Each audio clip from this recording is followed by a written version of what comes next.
Reading has the power to bring families closer, spark imaginations, and create lifelong learners. But let's be real, fitting it into a busy family schedule isn't always easy. Between technology, after school activities, and the whirlwind of daily life, books can easily take a back seat. In today's episode, we'll talk about how to make reading feel like a natural and enjoyable part of your family's life. From displaying books in engaging ways to setting up routines and creating a cozy book nook. I'll introduce you to the 5B's framework, a simple, practical system for keeping books front and center in your home and on the go, no matter how hectic life gets. Stick around and we'll turn reading into that habit your family will love. So, how do you make reading a natural part of your family's life? It all starts with creating an environment where books and stories feel like a regular, enjoyable part of the day, not just something kids are required to do for school. Why is this so important? Building a habit takes time, but once it's in place, it's hard to break, and you'll get less pushback from your kids. It also ensures that they're exposed to reading outside of school, where book selection isn't always in their control.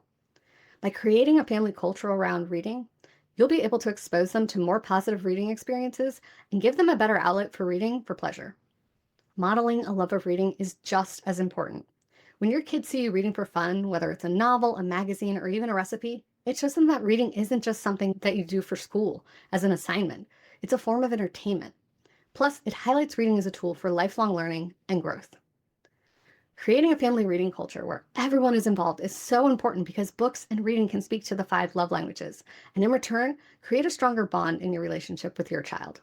If you've never heard of the 5 love languages, this was a concept originally introduced by marriage counselor Gary Chapman in his book, The 5 Love Languages: The Secret to Love That Lasts. And then later, he expanded on it in The 5 Love Languages of Children: The Secret to Loving Children Effectively. Let's take a quick look at each love language and how it connects books and reading. Quality time.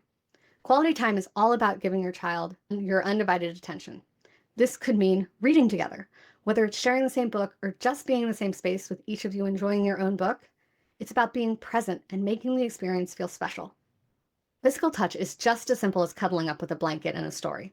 Even older kids still love the feeling of closeness during shared reading time, proving that no one's ever too old for a good, cozy read aloud. Acts of service. Acts of service means doing something for your child, like reading to them. For struggling readers especially, this takes the pressure off and allows them to simply enjoy the story without having to worry about the mechanics of reading. Receiving gifts. Books make amazing gifts, whether it's a special one tied to their interests or a fun tradition like our holiday book advent where the boys get one book a day leading up to Christmas. It's one of our favorite traditions. It shows that reading is something that is to be celebrated and can be enjoyed year round. Words of affirmation. Words of affirmation are all about encouragement. Praise is critical for boosting your child's reading confidence. Praise their effort, celebrate their progress, and let them know how much you enjoyed the time spent together. Now let's talk about some practical tips when it comes to creating a family reading culture. Creating a reading routine that fits your family is key. I want you to pick consistent times, like after dinner or on the way to school or before bed. Definitely start small. 5, 10 minutes a day is plenty to begin with, and you can always build from there. Just continue with multiple short reading sessions throughout the day. Reading for 10 minutes 3 times a day is just as effective as reading for 30 straight. This works especially well if you're always on the go. Just look at your schedule and think, where can I find at least 5 to 10 minutes to enjoy reading with my kid? After you've found one block of time, you'll find it gets easier and easier to spot these reading opportunities, not only to read with your child, but for yourself too. Which brings me to modeling reading for your kids. Let them catch you reading. Talk about what you're reading. Even if it's just an email or something you're browsing on the web, just be sure to keep the spicy reading for after they're in bed, because I don't know about you, I don't want to get into it. Making reading a routine is just one piece of the puzzle when it comes to fostering a supportive reading environment. Keeping books front and center in the home is critical in this day and age. The more prepared and accessible you make books, the easier it becomes to make reading part of your routine. Let's face it, books are in constant competition with technology, and I won't lie, technology plays a prominent role in my house too, so no judgment here. But how do we make books a viable contender? Visibility and accessibility are key. If kids don't see books often, or if technology is the easier, closer option, they're less likely to pick up a book. Now, I'm going to go into a bit of business theory here, but I promise it applies. I want to talk about the rule of sevens. Research shows that it takes seeing something multiple times before we're motivated to take action. In the business world, that means buying. For books, this means the more often your kids see and touch them, the more likely they are to engage with them. So let's cover some practical tips. I want you to spread books throughout the house instead of keeping them all in one place. Think about it. How would you feel when trying to choose one book out of, let's say, 100 versus looking at a batch of 15 to 25? That's way less overwhelming. Wouldn't you agree? Let the book covers do the work for you. In fact, children book covers in particular were designed to be visually engaging to draw young readers in. To take advantage of this, opt for forward-facing displays like acrylic floating bookshelves or a canvas sling bookshelf and baskets. Lastly, I want you to keep things fresh. Rotating the books on a regular schedule is going to do that for you. In our house, we consistently read together at bedtime, but that's usually my husband or I reading to our boys. By spreading books around the house, we've seen a huge boost in our boys' independent reading. Yes, we've even caught Hunter, the kindergartner, practicing with his old toddler books. Plus, it's helped reduce screen time, especially after school. Now, I'm going to introduce you to the 5B's. This is my favorite framework for keeping books accessible and engaging. 5B's are 5 strategic places to store books, making them visible, accessible, and part of your family's daily life, allowing you to create an invitation to read. The first area is the breakfast table. This is a great space to incorporate books. It allows you to start the day off with reading instead of technology. If you'd like to use this space to promote independent reading, consider stocking this area with short stories or fact books. The number one thing you want to remember is to keep book choices light and easy, with clear stopping points. This will help prevent meltdowns, which, if you have busy, hectic mornings, is definitely something you want to avoid. But don't let breakfast fool you. That's not the only time books can make an appearance in this area. Books can come to the table for snack or other meal times to encourage discussion. This is also a great opportunity to read books that teach a lesson. Now, another idea is you can toss out some cookbooks and let kids flip through them to help with meal planning. They can find recipes they'd like to try, or this can even be a great way to get them excited about helping you with meal prep in the kitchen. Our second area, the bathroom. As kids continue to get older and more skilled at reading, the bathroom is a great place for kids to explore books independently, away from prying eyes. It's a low-pressure environment where they can practice reading without feeling judged or put on the spot. Books here should be lightweight and easy to handle. Think joke books, quick reads, or guides about personal hygiene and other life skills.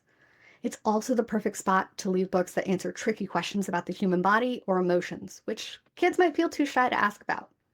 For example, this is an area that's going to be a primary focus the next time I shop for new books, as we begin having deeper conversation with our oldest in preparation for the big P, puberty.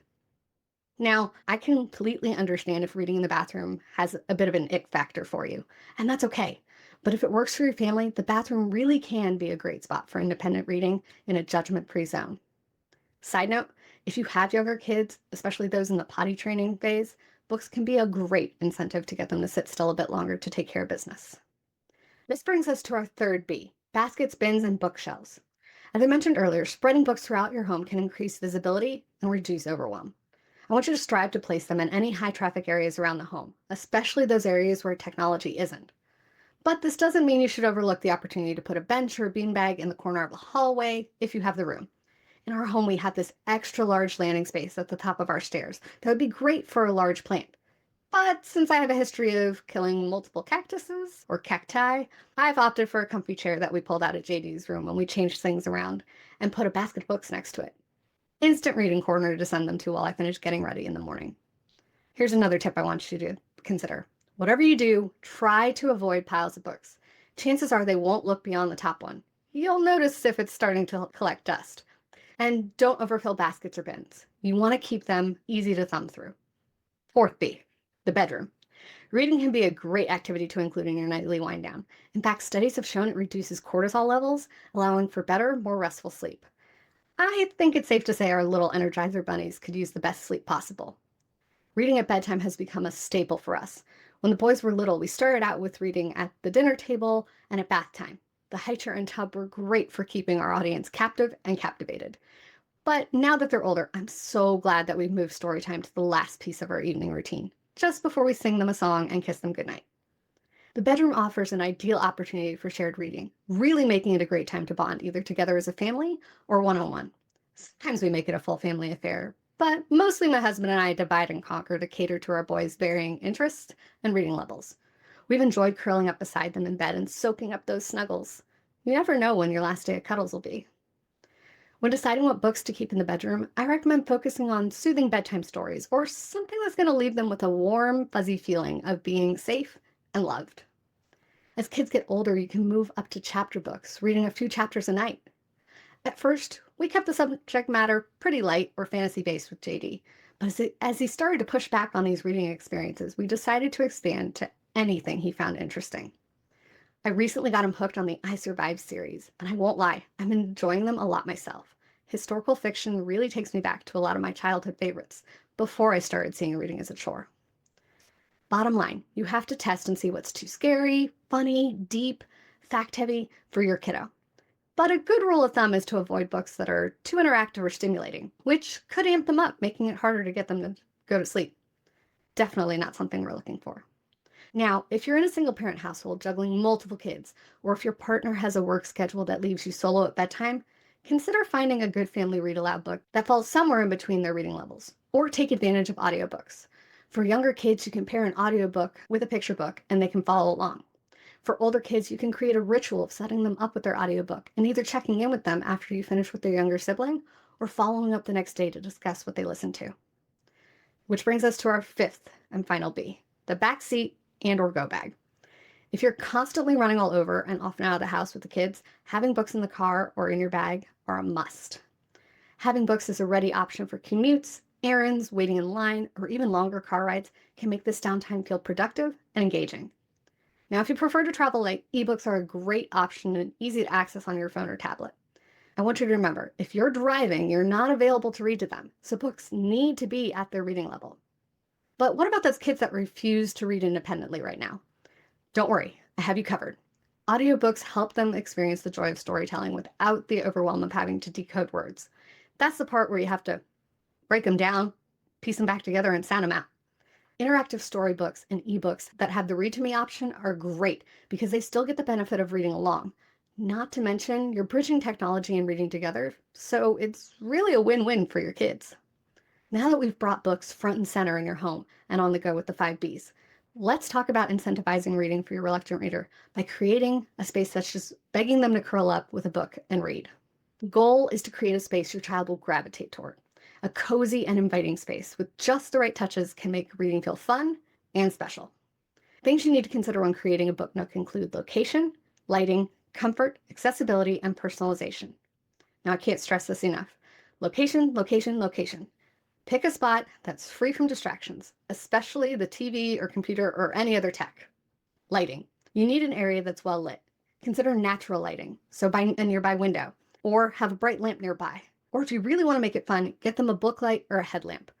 Take my word for it, eye strain does not make for an enjoyable reading experience. Comfort. Consider a mini couch, a bean bag, pillows and blankets, or even a sleeping bag.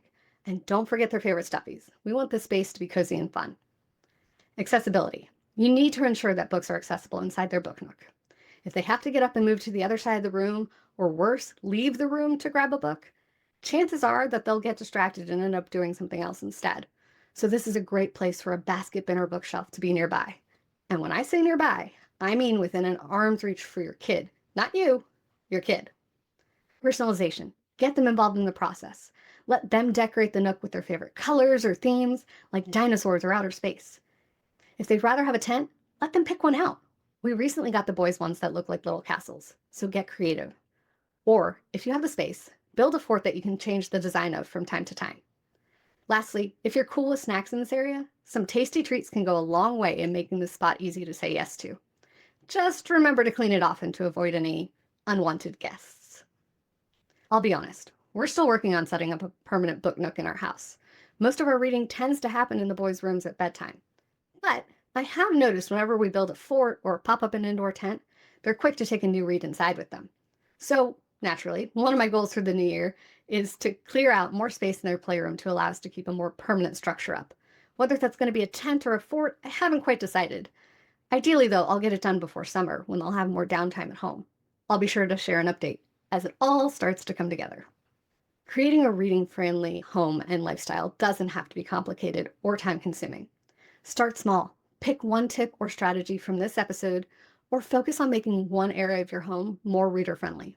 Then sit back, relax, and observe how it changes the reading dynamic in your home. Remember, it's all about finding what works best for you. If mornings are chaotic, maybe the breakfast table isn't the right place to start. Perhaps reading on the go or winding down with a bedtime story is a better fit. Every small change you make is a step towards transforming reading into a natural and enjoyable part of your family's life. I'd love to hear about your successes and celebrate with you. Share your wins with me over on Instagram at Engaging Reluctant Readers, all one word. And speaking of small changes, in the next episode, we'll focus on one of the biggest game changers, how to find books your child will actually want to read. With the right strategies, we'll turn that dreaded, do I have to, into, can I read more? Why wait? Press play on the next episode and learn how to make book choice a game changer for your reluctant reader.